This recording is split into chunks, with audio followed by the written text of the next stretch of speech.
čom je významné toto miesto? Pamätáte si Drienčany, rozprávky, evanjelický farár, spisovateľ, výborne. Pavol Dobšinský bol zberateľ ľudových rozprávok.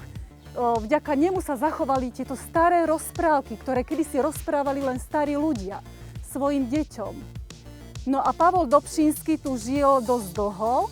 Tam je jeho fara, kde on pôsobil, písal, zberal tie rozprávky, ale on sa venoval aj včielkám, rastlinkám, zdraviu.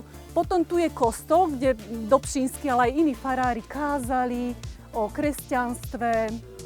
A tu je zase jeho hrob.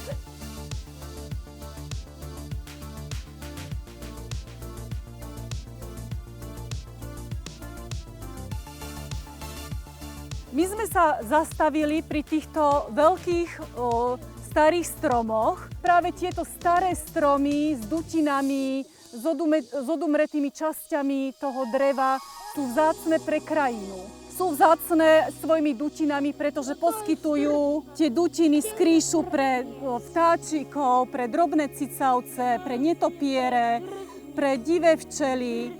No a to mŕtve drevo je zase veľmi dôležité pre ktorého chrobáka? Áno, pre roháča.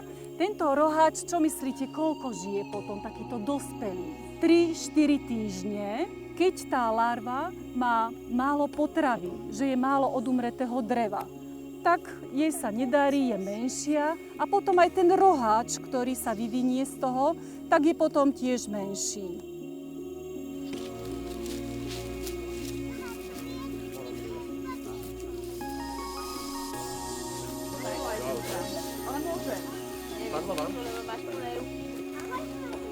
Vieš čo, taký som nesvoj dneska, som pomalý, nie som rýchly, nevidím dobre, niečo mi proste je. A račica Karla hovorí, no vieš čo, ale aj ja sa tak čudne. Nakoniec sa všetci zachránení stretli pod veľkou skalou. Kriváky, ale aj iné vodné bezstavovce môžu nám veľa napovedať, aká je čistá tá voda. Ak nájdeme vodné bezstavovce, ako sú kriváky, alebo aj podenky, alebo aj iné druhy bezstavovcov, tak nám to povie, že je to čistá voda. Vodné bezstavovce, oni sa skrývajú väčšinou medzi kamienkami, medzi štrkom. Tam, kde je bahnisto a piesčitý breh, tam je toho menej. Viac je tam, kde je štrkové to podložie alebo kamienkové. Siečku si pripravíme si misku. Ideme na kraj riečky, ponoríme sieťku tak, aby sa dotýkala tejto zeme a skúsime rukou alebo palicou pohybať týmito kamienkami. A preskúmame podrobne, či sa nám tam niečo nechytilo. Tu sú kriváky, vidíte? Toto. Ako sa pekne krivo hýbu, preto sú to kriváky, lebo aj ten tvar tela majú krivý, aj sa tak hýbu zvláštne krivo.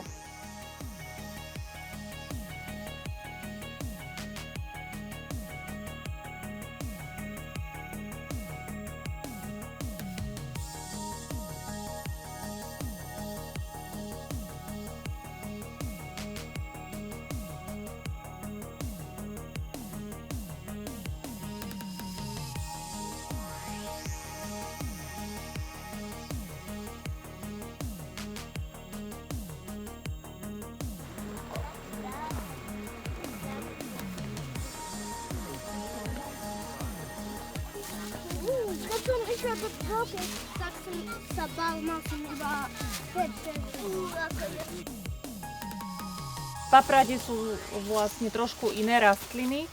Oni nemajú kvety, ale majú tuto na rube listov také bodky. A to sú výtrusy. A táto paprať ešte teraz vyzerá taká maličká, ale v podstate je to naše najväčšie papradie v rámci Slovenska. Dorastie až do takejto výšky a ešte sa trošku tak otvorí. Volá sa perovník pštrosí. Hej, vyzerá trošku ako také pštrosie pero, keď sa pozriete.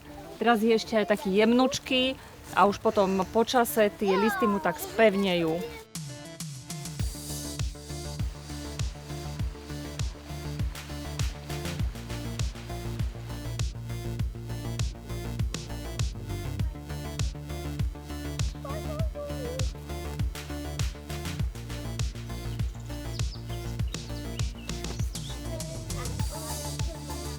Práve sme došli k veľkej drienčanskej jaskyni. Tá jaskyňa je v tom zaujímavá, že je domovom pre netopiere a dokonca pre 11 druhov netopierov. Tým, že sú veľmi vzácne a ohrozené, je ich málo, tak sa snažíme ich nevyrušovať. No a táto veľká drienčanská jaskyňa má tiež krásny, pozrite, aký pekný otvor, taký okrúhly. A tiež vznikla pôsobením čoho?